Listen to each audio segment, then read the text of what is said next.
Good morning, everybody, and welcome to the Environment, Infrastructure and Economic Development Committee meeting for the 29th of June 2022. Kindly gone through the rules regulations, so I will go straight to apologies. Kirsten, do we have any apologies?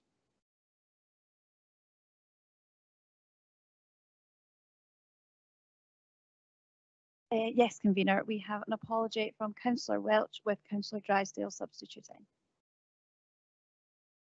Thank you. Can we now confirm the attendance of all those who are attending virtually? Thank you. Yes, members online, when I call out your name, if you could please confirm you're present. Bailey. Present. Councillor Drysdale. Present. Councillor Robertson. Present. And Councillor Stewart. Yes. Thank you. Thank you. Do we have any declarations of interest in respect of the business today? Thank you.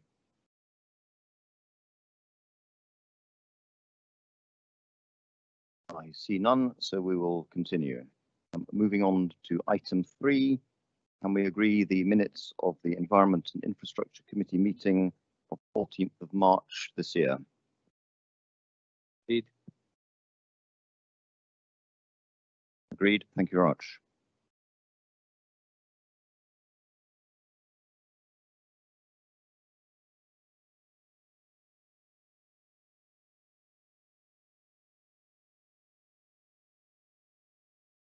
Moving on now to item 4, we have the Community's Joint Business Management and Improvement Plan 2022-23 and the Service Annual Performance Report 21-22, and I will ask Barbara Renton to introduce this report. Thank you, convener, and good morning, councillors. It's my privilege to introduce the Community's Annual Performance Report and Business Management and Improvement Plan for the financial year 21-22. This provides an overview of how the teams within the service have worked together as we continue to deal with the impact of the global pandemic. The report gives an update on the progress made on delivering against strategic objectives by our service as set out within the Council's corporate plan, as well as recognising the exceptional challenges faced as a result of COVID-19 and latterly as we sought to support recovery from it. The report is intended to provide a look back at what we said we would do over the 12-month period from April 2021 to March 2022. The areas of focus contained within the report is what we said we would do last year and what we have done to deliver these. The we wills section are what we are saying will be the areas of work we will be specifically seeking to develop further and improve in this financial year. Our annual performance report and BMIP is the high-level planning and monitoring document for the service, and this is underpinned by both divisional plans and then team plans. Within those documents, there will be more detailed actions and targets, which are there to ensure that teams are focused on and are measured against work that supports the delivery of the more strategic targets within this document. These are monitored within the service at management level, being mostly operational in their nature. I'm delighted that the report highlights some of the positive achievements that we've made against our outcomes and how we have adapted and responded in exceptionally challenging circumstances to support our communities. While recognising our achievements, the report also recognises some of the challenges that we still face as a service. These are shown in the report as priorities for the forthcoming year and beyond, recognising that these will change as we become more aware of the impacts on our communities.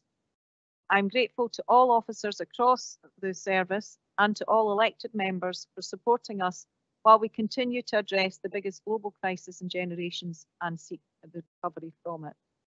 While we've not got everything right or made the progress we would all have liked to have made during the year, it's not for the lack of commitment, dedication, passion and compassion from officers across the service.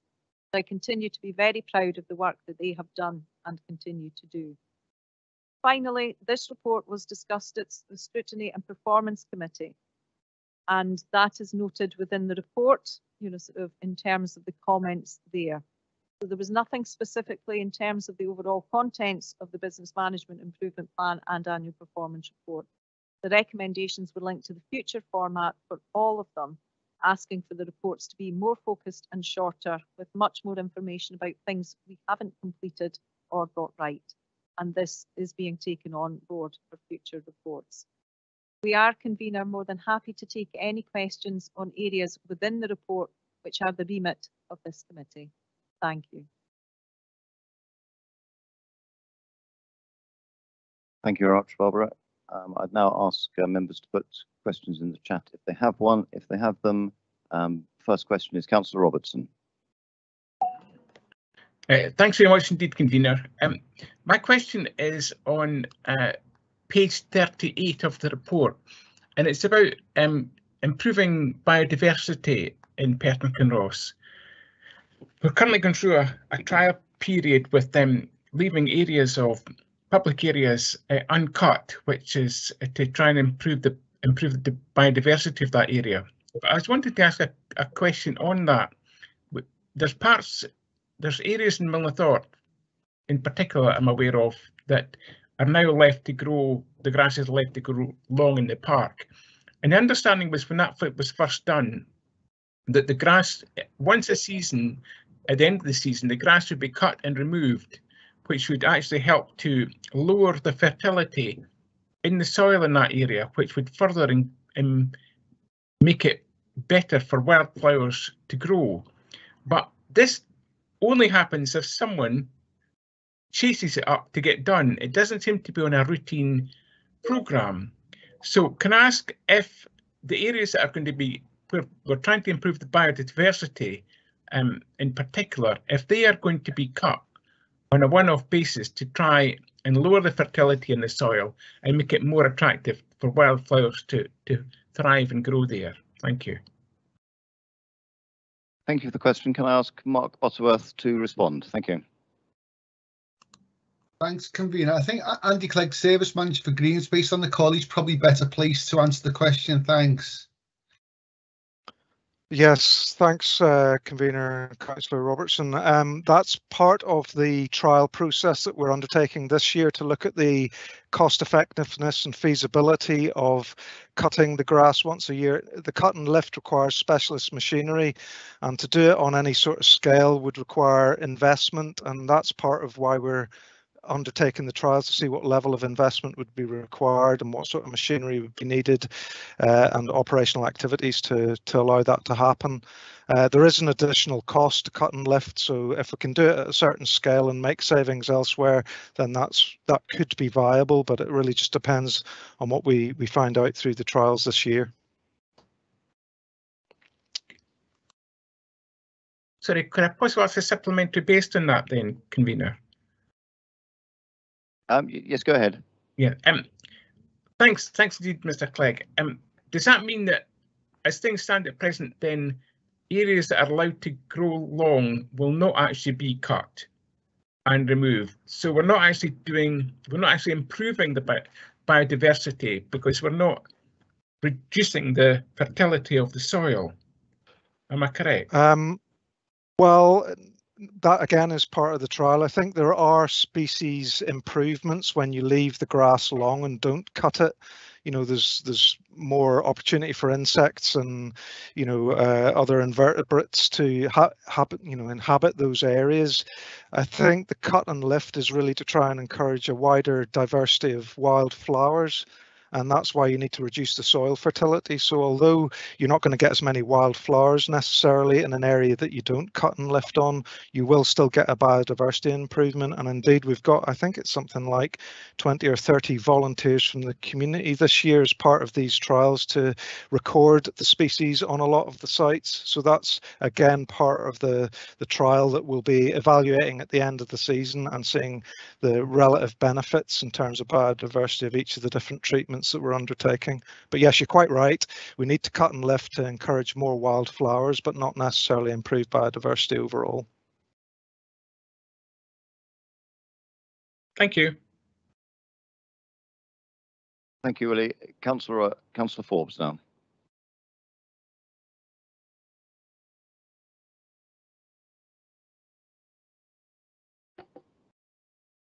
Let's try again. My question's on page 11 of the document, and it's relating to the Micro Enterprise Fund, which is an example of, or a lot of great examples of how that's helped small businesses. And I'm wondering if it's the intention of the administration to continue funding for that for the future. Can I ask David Littlejohn to?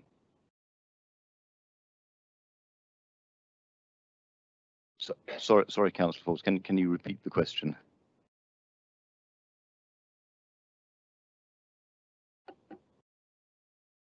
Too fast. It's relating to the Micro Enterprise Fund, and I was just wondering if it's the intention of the administration to continue funding that for the future.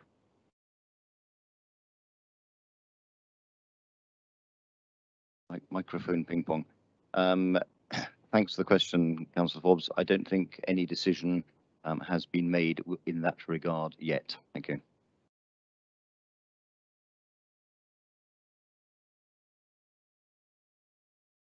Councillor Duff. Thank you, Convener. I'll just check that you'll take a question on the Climate Change Commission. Still the remit for this committee? Yes, thank you. Yeah, page 34 of the pack, it talks about the establishment of the Climate Change Commission. I forget exactly how many members were on it. It was quite a sizable committee, if I remember correctly. I was just wondering if all the members, including the youth members that we talked about, have now been appointed. Thank you.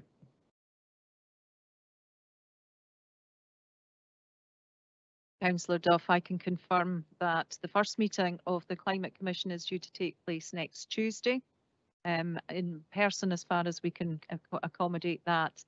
And all of the commissioners have been appointed, and out of the 27 of them are within the category of sort of young people between the ages of 16 and 24.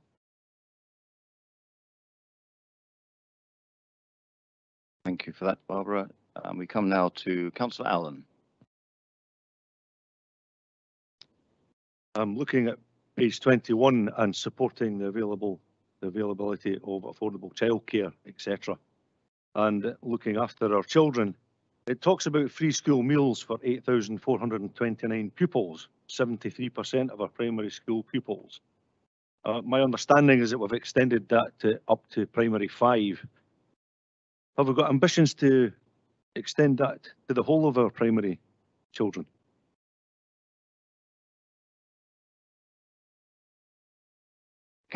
Councillor Allen, that's not actually relating to this committee's work. That's actually in the housing area. Okay, thank you. Thank you for that. We move now to Councillor Waters. Thank you, Convener. My question is related to the free public Wi-Fi on page 52 of the papers. Is it possible to just get an update on the usage of this free asset for Kinross-Ailith and Pitlochry, where it's already rolled out, and also an update on how we're progressing with Comrie-Scoon and Cooper Angus? Thank you for that question. I'll ask if David Littlejohn can respond to that. Thank you. Thanks, Convener. I heard the first part of the question in terms of uptake, and that's not a figure that I have to hand, but I can certainly provide that information to the committee once I've spoken to some colleagues. The second question, the second part of the question, I couldn't quite hear. Could you repeat that, please? It was just there's work this year to install the free public Wi-Fi in Comrie-Scoon and Cooper Angus, and just wanting an update that is still progressing on target. Yes, I can confirm that. Thank you. We move now to Councillor Kogali. Can you hear me? Yeah. Just as a question on ensuring that everybody across Perthshire has access to high-speed internet in their homes, obviously. The failure of the Scottish Government R100 scheme obviously has made it quite frustrating for a lot of people being able to access funds to be able to get their own Wi-Fi. There's a commitment here obviously to work with the private sector.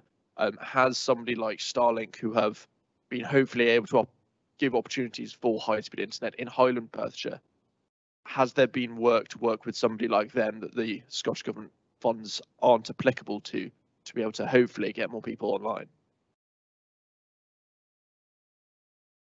Thank you. I'd ask David Littlejohn to respond to that question too. Thank you, Convener. Thank you for the question. The R100 programme was a tendered contract, and that tender for the north of Scotland was won by BT Openreach. So the contract is with Openreach, and the contractual commitment is with Openreach to fulfil that contractual obligation.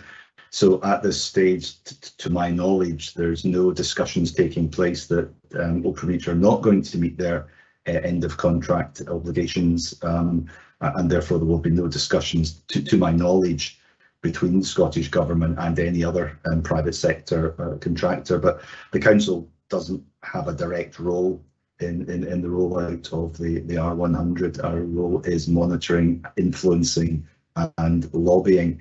If there are specific issues that we're not already aware of, I can certainly raise that at the R100 stakeholder group, which I regularly attend, so I can pick up that point with the R100 team. And if there are, not spots or white spots that other members are aware of, where they believe that the contract's not being progressed as quickly as indicated, I'm very, very happy to take those specific issues up with Scottish Government's digital team. Thank you, David. Councillor Kirkcaldy, Councillor Smith, you.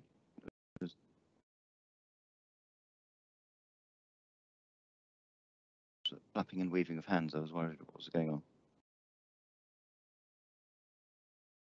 Okay, we move now to Councillor McLaren. Thank you. My question is related to page 38. I note noise application, and there's a new tactic being used of the use of a noise app.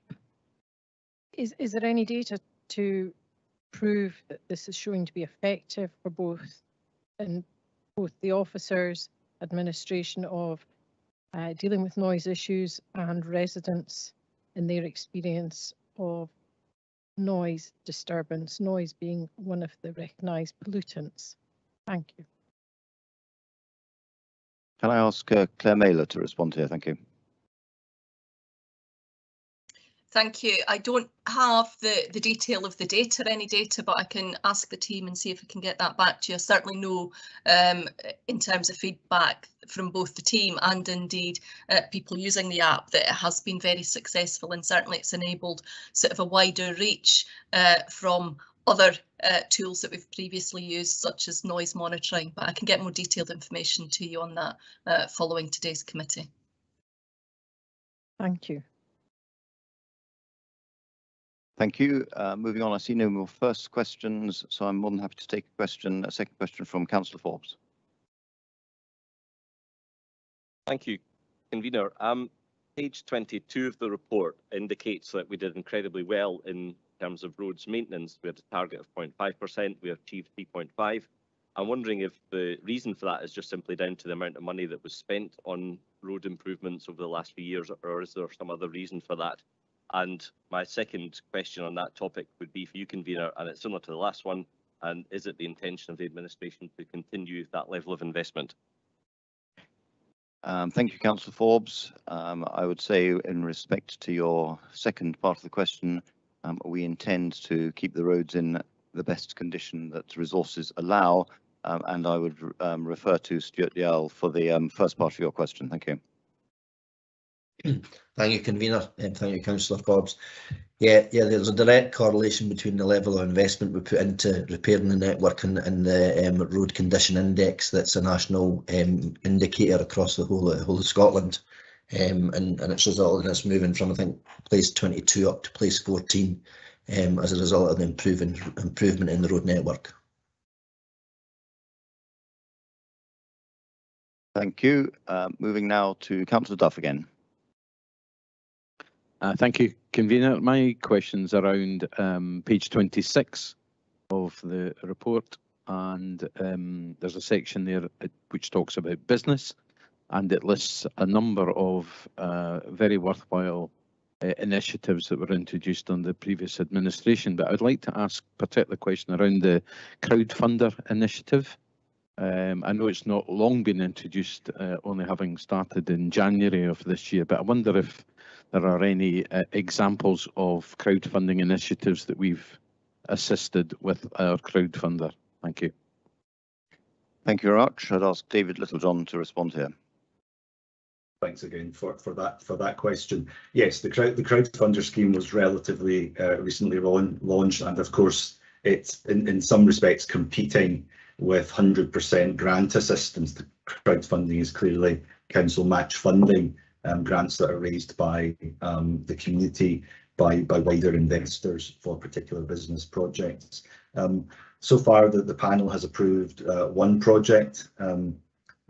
It's a particularly interesting project, and a case study has actually been is in the current process of being prepared, so that we can use that case study to promote the scheme more widely. So certainly, when that case study is released, when it's completed, we'll get it released to everyone. We're very keen to promote crowdfunding. It's perhaps a more sustainable use of available resources, that ultimately we can assist more businesses by encouraging businesses to look at other sources of funding for part of the project. But we certainly promote the crowdfunder scheme regularly in our business bulletin, and we give access quite widely to the crowdfunder platform, where anyone can go and see the types of projects that are seeking funding at the moment. But early days, but I think now we've got one under our belt, I'm pretty confident that we're going to see a wider take-up of crowdfunding now that the case study will demonstrate how it can work in practice. So that answers your question.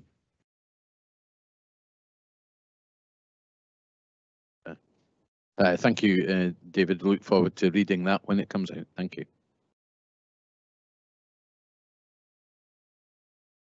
Thank you. I note that Councillor Forbes is in with a third question. I'll allow a little more time for other questions to come in before we call it close, but now Councillor Kugali again.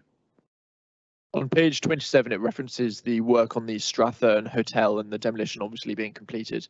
I received contact literally just yesterday from a constituent suggested that the work had stalled and nothing had really been touched for a few months. Where are we on that?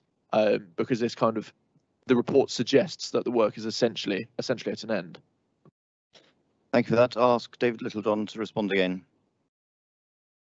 Thank you, convener. Thank you, Councillor Kugali. I need to get an update from the team. The last information I had was that the site demolition works had been completed and the debris had been removed from site, and there was some work being done to secure the adjacent buildings for the long term. But obviously the site is in private ownership, so I can get an update and get that information back to you. But it would be disappointing if work was certainly stalled, given the commitments and indeed the public sector resources that have been allocated to this project. Thank you. I understand Councillor Frank Smith has a question. Thank you very much, convener. You can see I'm up technology. It's like, give us the big wave. My one is questions regarding page 27, the food and drink park. I think it's very important for our future economy that we make sure this is marketed well. I would like to ask a question. Are the travellers still there? And we obviously put a fly camera in, and how successful has it been? Now, the fly travel one for me is, if you're going to set up new businesses there, you would need to have an encouraging space for them to come to. Thank you. Can I ask Mark Butterworth to pick up that question first? Thank you. Yeah, thanks, convener. I can't provide exact details at the moment in terms of the travellers at the site, but I think all members will know it is a very popular site for the area for the travellers, and regardless what we do as a local authority, the travellers see it as a historic site and will continue to go there. We do our best, obviously, to try to minimise the impact on businesses, and we provide facilities. We have got a fly tipping problem in the area, and as Councillor said, we have put some cameras up and some signage up. We are still experiencing small amounts of fly tipping as far as I'm aware, but it has certainly improved the situation. So hopefully the camera is working, but in terms of the travellers, I can provide the committee with an update after the meeting in terms of the current situation, but I think it's almost certain that that site will continue to be used as a stopping place for travellers in the long term until we can come up with an alternative. Thank you very much. My only answer to that, if I'm allowed to answer, would be that we need to monitor it because business is not going to go there if we have all these people there. Thank you. Thank you. Moving now to Councillor Allen. Thank you. Still on the theme of children, but hopefully back on track. On page 5, we refer to our high quality play parks, 149 of them. Do we know if the Scottish Government will honour its commitment to renew every play park in Scotland? Thank you very much for that question. I'm not sure that we can second guess the Scottish Government intent in this regard, but I'll ask Andy Clegg to respond to you. Thank you.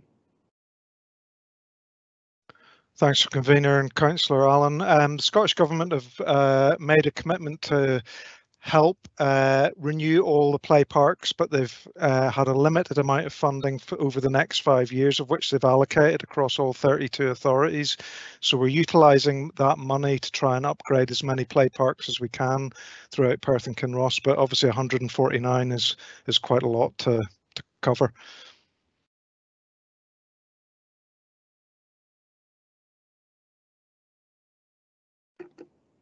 Thank you for that. Of the 149, do you have any idea how many we might be able to re-establish?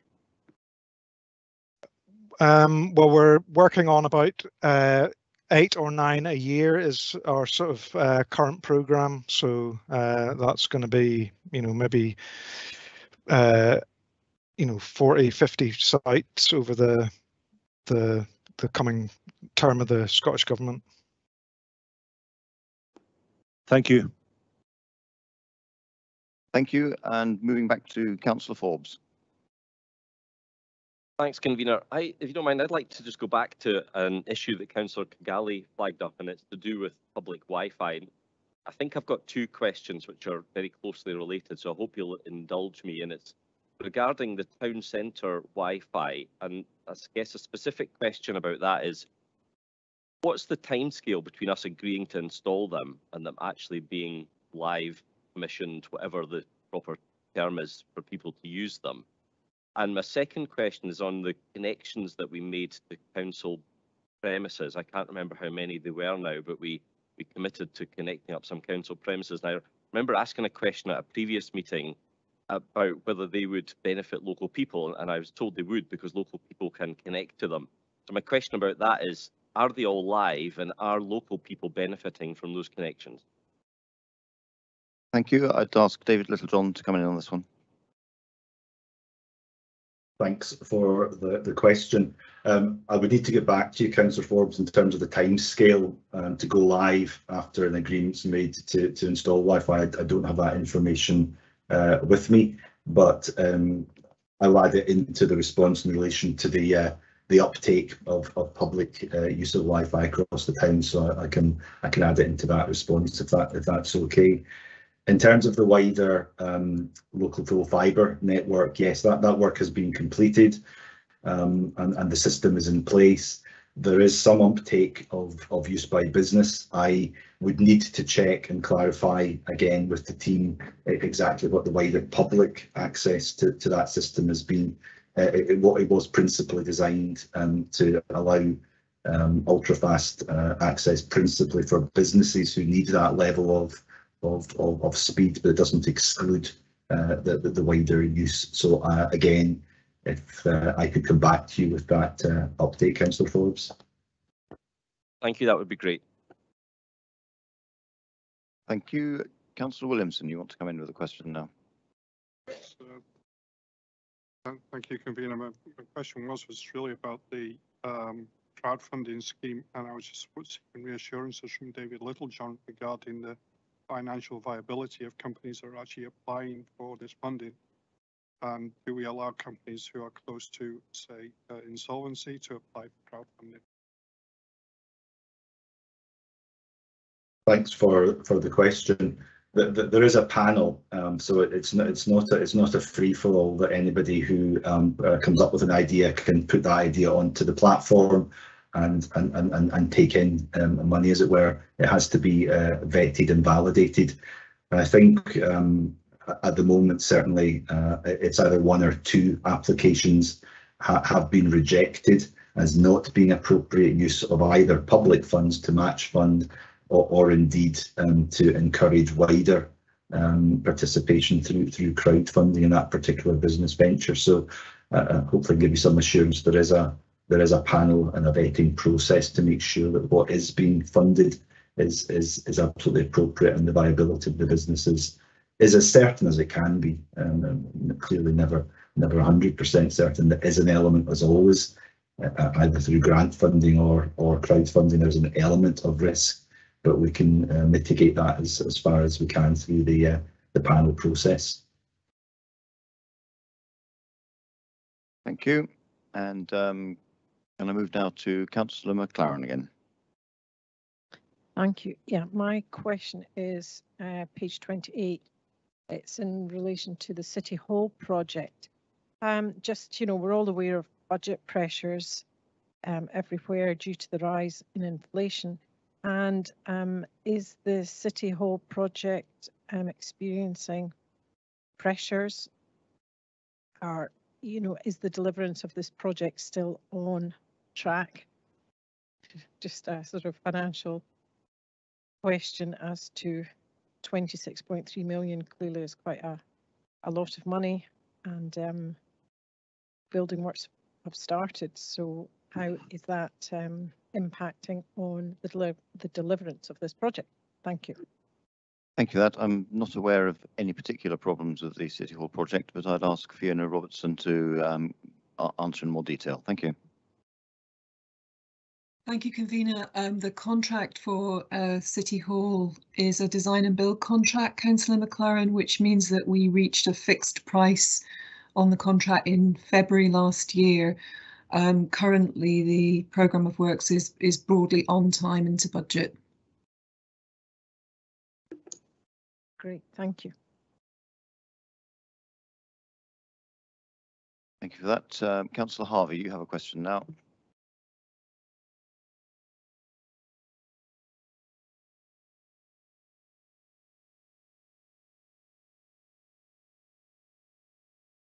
Thank you, Convener.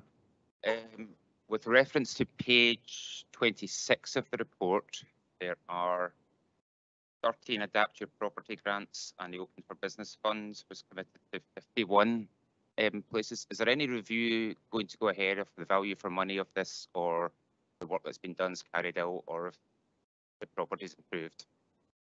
Thank you. Thank you for that. I'll ask David Littlejohn to come in. Thank you. Thank you for that question. Both of those projects were funded as single year funding through the budget process. So as the paper kind of quite rightly points out, the funding was completely taken up and fully utilised in 2021-22. So all those projects would have been completed prior to the grant being issued. And obviously there's an additional fund sum of money available in the current financial year, both for Adapt Your Property and for Open for Business. In terms of value for money, again, there's a rigorous assessment process. We don't just kind of hand out the money to anybody who applies for it. It has to be fit with the criteria for the scheme, which is making a tangible and definitive change to our town and city centres. So it's absolutely demonstrating change that's visible from the street, and actually starts that longer process of moving principally out of retail into other uses. But again, it's a rigorous assessment process before we identify any public money. and of course the business itself is putting in by far the bulk of the grant. It's not 100% grant assisted.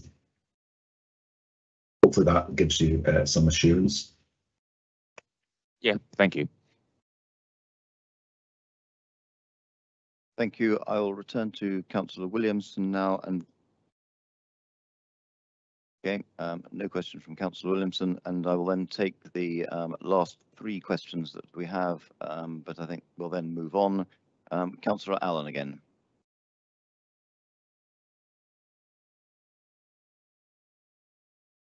As a new member, and hopefully for the benefit of others, can somebody explain what TACTRAN do for us that we can't do for ourselves, and does it cost us to be a member?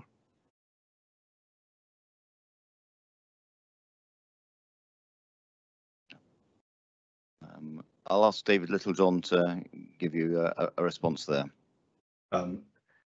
TACTRAN, along with its equivalents in other parts of Scotland, are statutory bodies, so they are defined and set up by legislation, and each local authority, by statute, must be a partner in one or other of the regional transport partnerships.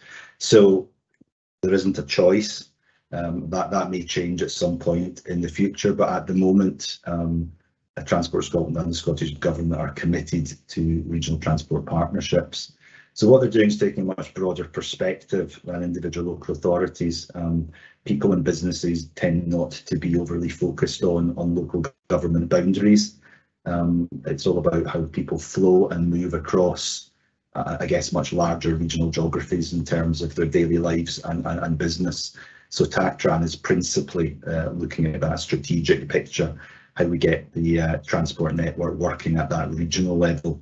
So, for example, much of its lobbying has been around improving the rail network and allowing both faster intercity services and lobbying for better commuter services. So it tends to be at that strategic transport level, looking across, in our case, the Tayside and Stirling areas as was defined by the legislation. So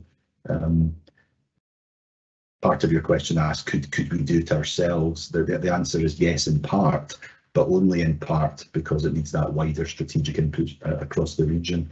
The TACTRAN board, which has elected members on it, also benefits from some private sector experience on the board as well.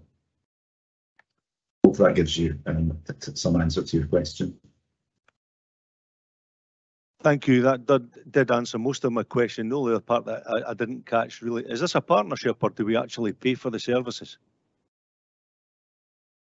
The Scottish Government covers the revenue costs of running TACTRAN. Local authorities allocate some proportion of cash to deliver some of the projects. Historically, we used to actually ask TACTRAN to deliver some of our capital projects. We no longer do that, but there are some revenue projects that it does make sense for our contribution to be used at that wider regional level, and that includes some of the work around mobility as a service, demand responsive transport, some of the cross-boundary bus initiatives. So again, it's horses for courses, and it's an appropriate allocation of cash for projects that we know make sense to deliver at a partnership level.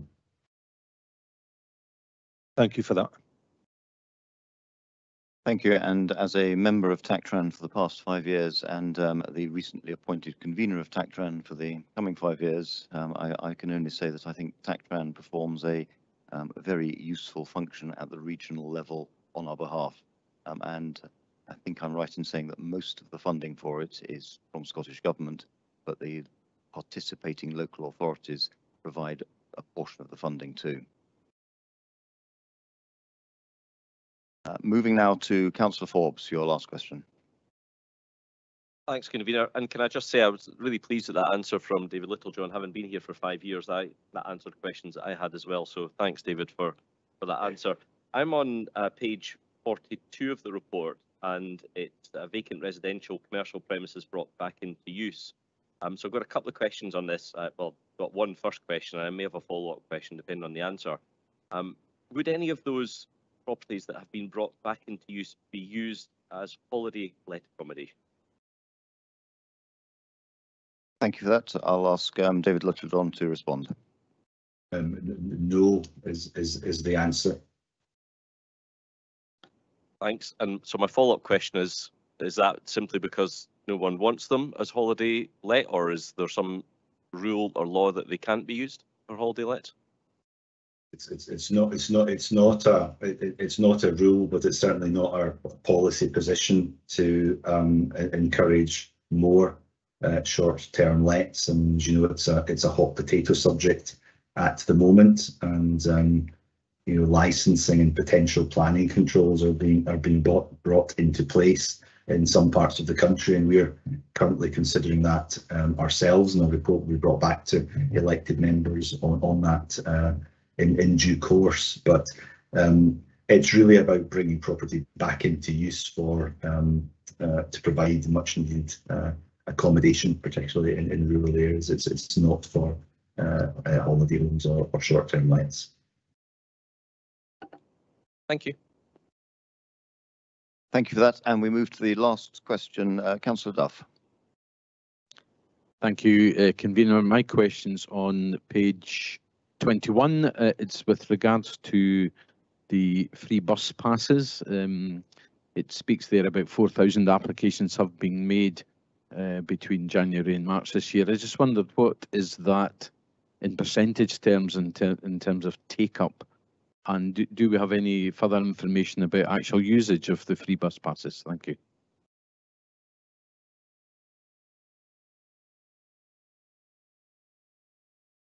Councillor Duff, I'm not sure that there's anyone here from the Public Transport Unit to answer that question, so we'll get that information circulated around all elect members. If I can just add, I know that with regard to the young people's bus pass, the take-up in Perth and Kinross is lower than some authorities, and I think Inverclyde is the top one at over 70%. And all I can say is that I will be keen to encourage the take-up to be as high as possible across Perth and Kinross. Thank you.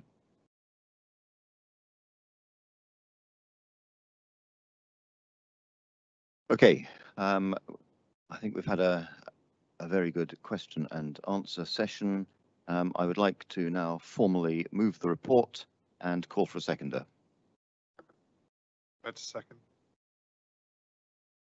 Thank you. Can we agree the report? Thank you. Agreed.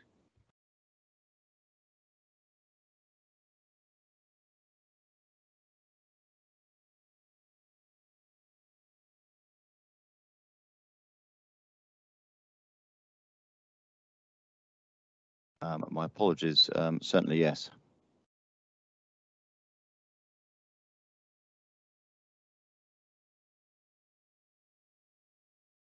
Do we have any comments? I see none in the chat at the moment.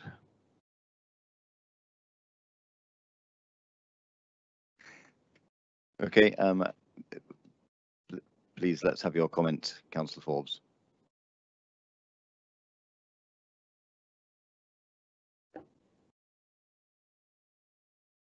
You seem to be connected. Thanks, Convener. Can I congratulate you on your first meeting in the chair? Well done. I remember very well just how daunting it is. So congratulations on that. And interested in the name change of this particular committee. My colleague, Councillor James, tells me, and you'll be ex-military yourself, Convener, you'll appreciate this. He tells me the EIED actually stands for Electronic Initiated Explosive Device.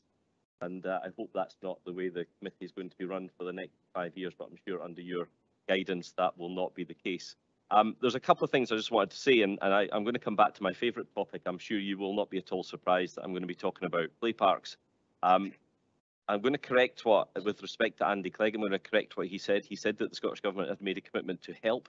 They hadn't. The Scottish Government have made a clear manifesto commitment on which they were elected to renew every play park in Scotland. We have, I believe, 145 play parks at an average cost of £80,000.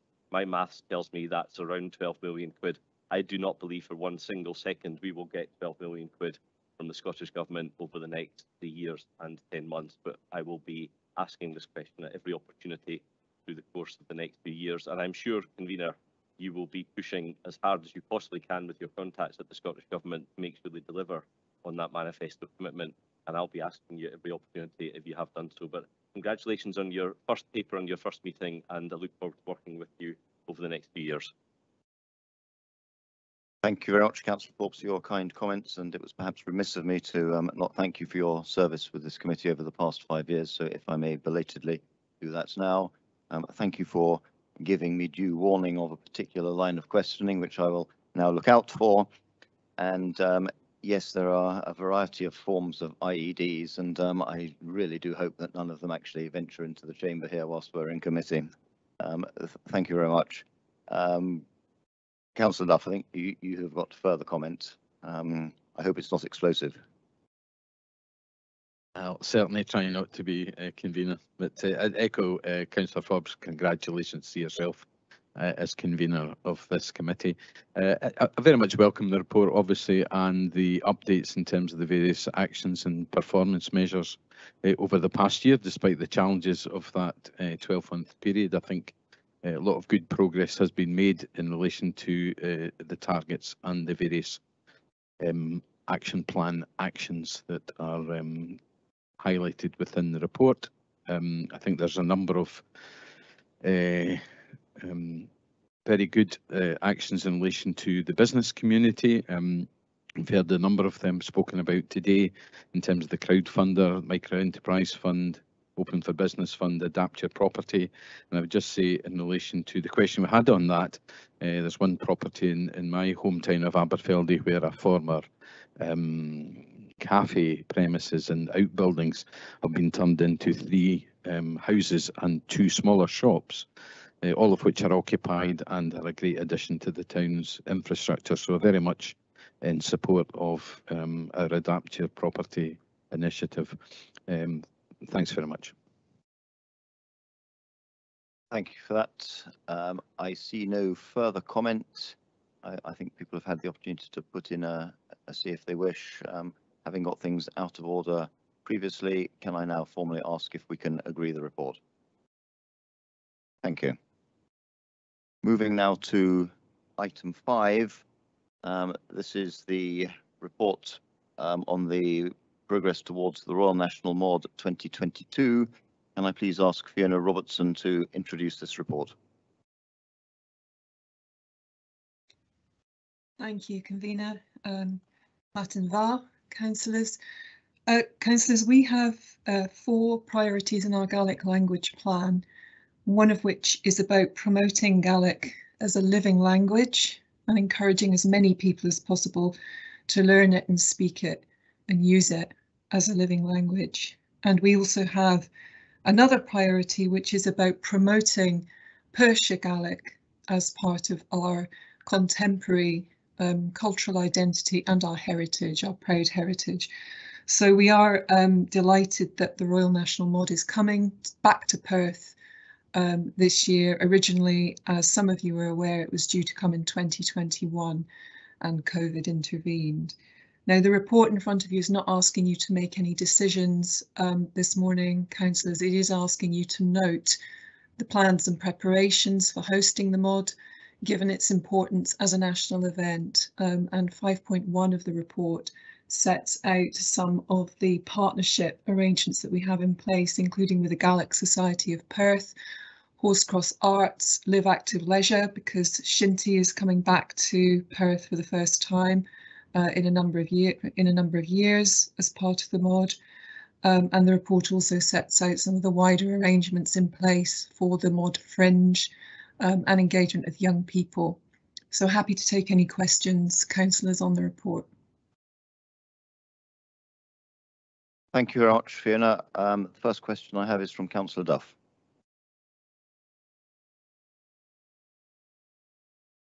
Thank you, Convener, and Martin Va, Fiona. I attended Godalming Academy in Aberfeldy and was fortunate to attend a school where Gaelic has been on offer as a language choice for over 50 years now. and was able to take the language from first year through to higher Gaelic learners qualification. As stated at paragraph 4.2, the first part of the Royal National Mod is for the children.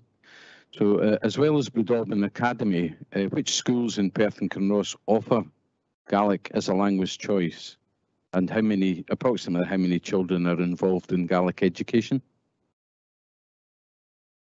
Morning, Tang, Councillor Duff. We have around 800 children and young people who are learning and speaking Gaelic at different stages of their education. So that's right the way through from early years. So we have Gaelic Book Bug in our libraries, for example, all the way through to more fluent learning and speaking at secondary stage. The majority of those learners, Councillor Duff, are GLPS, so that's Gaelic learning in primary school. Some of them are going through Gaelic medium education and some of them are learning. In terms of number of schools, primary and secondary, I'll need to give you that breakdown after committee, Councillor Duff. Fine, thank you very much. Councillor Allen, I understand your question has been answered. And Councillor Bailey first, and then Councillor Forbes, you have a question. Thank you, Convener. Couple of questions, actually, they're closely related, so hopefully I can ask them together. They're on page 64 of the document pack and regarding paragraph 4.3 of the report.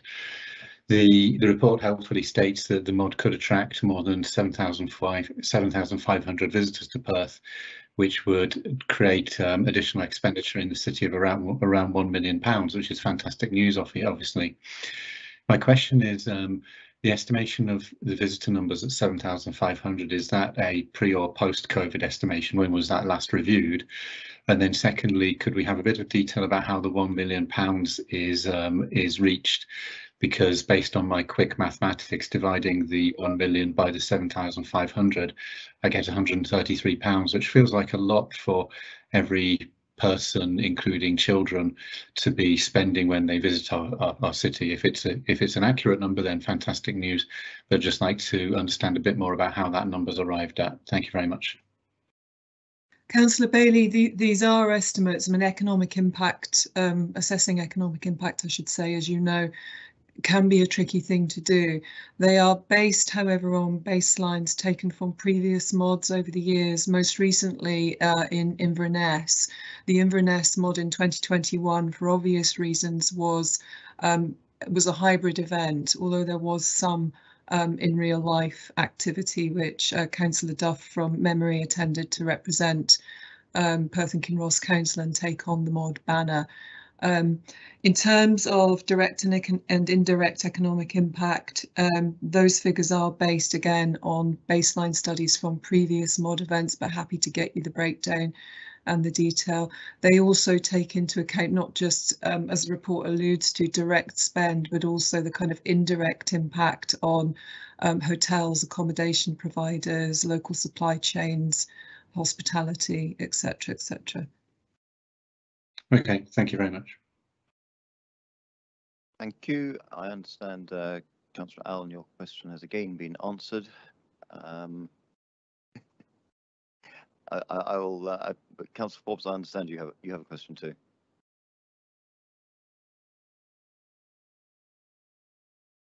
I know, Barbara, you said this was operator error, but I genuinely don't understand how I can get pressing a button wrong, but there we are. Ah, okay.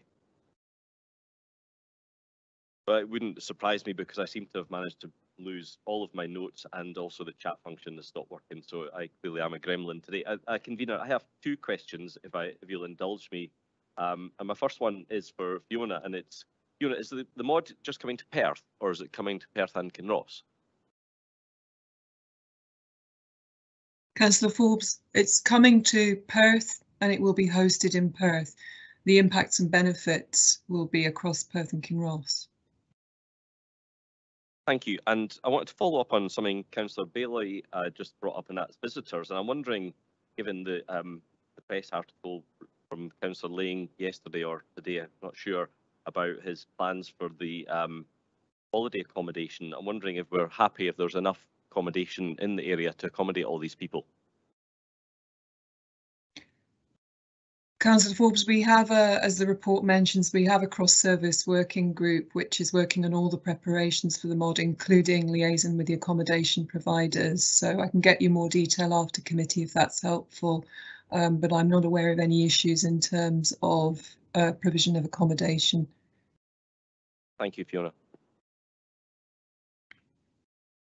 Thank you very much. I think just had a question come in from Councillor Duff, and I'll take that as the last one. Thank you.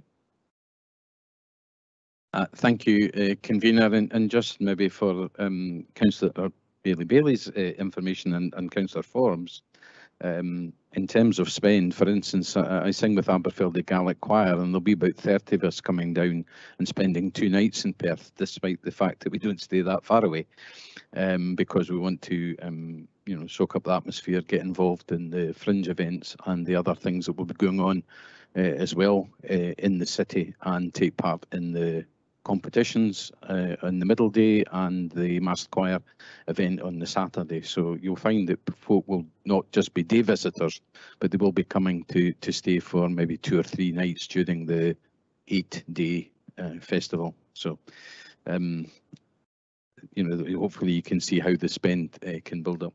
My question is in relation to paragraph 5.6, which mentions making an open call this month for people, groups and acts that wish to be involved in the mod fringe. I just wondered if that call had been made and what uptake there might have been so far. Thank you. Councillor Duff, the open call did go out earlier this month. We've had a good response to it. I'm not sure exactly how many responses we've had so far, but you know, a number of the venues where in Perth where there's already really good live music offer will be involved, as I understand it, and I think we're still speaking to some of the venues and individuals who we hope will be involved in the fringe programme. It is a very important part of the mod, and it does attract and bring in, as you're aware, a broader range of audiences, some of whom may not be that familiar with Gaelic and the mod itself, because the main mod is quite a structured event, as you know. So the fringe is just a fantastic opportunity to bring people into Perth, enjoy live music, introduce them to Gaelic and introduce them to the city if they've not visited before. Thank you very much. Councillor Forbes, I'm a little confused. Do you have a question or a comment further? Sorry, I was pressing to. No, these are the requests for questions that I put in some time ago that have now appeared because something has changed. I don't know what, but thank you for considering me again. I'm done with questions and comments for today. Thank you. Thank you, Councillor Forbes. All I can apologise is I know that you're very keen to get your questions in quickly, and I can only say that I'm being obviously tardy in switching off my microphone, which is preventing you switching on yours. I will try and move faster in future. Thank you. Okay, thank you. I think this report sets out that we are moving along the delivery glide path for hopefully a very successful mod in October when it comes to Perth, and I would like to formally move the report, and I would ask Councillor Bailey Williamson to second the report. That's second. Thank you. Moving to comment, Councillor Duff, you have comment. Tapalet nach Germ. Thank you, Convener. And it would, as you would probably expect, I would hope you'll indulge and allow me to speak a bit of Gaelic, followed by the English translation on this. Ha cohal vi fiast agus siawn ros fir holichtje, a vi gardachig innevan na Gaelic agus a curtaich riche. Ha si na tuksin gevel a mod na sinte regel, kutramach, san arcanen, arceol, ardulchis, agus ar culta, agus ha dulchas as an furtsin a vi mutual and san skiraking. Ha mod shirach fiast agus English, kiet bleedna geuge en afleedna, agus je earned in a modern unital as more a hacking. Perth and Kinross Council is proud to promote and support the Gaelic language. We understand the importance of the Royal National Mod for the Gaelic language, music, heritage and culture, and there is a proud Gaelic heritage in Perth and Kinross.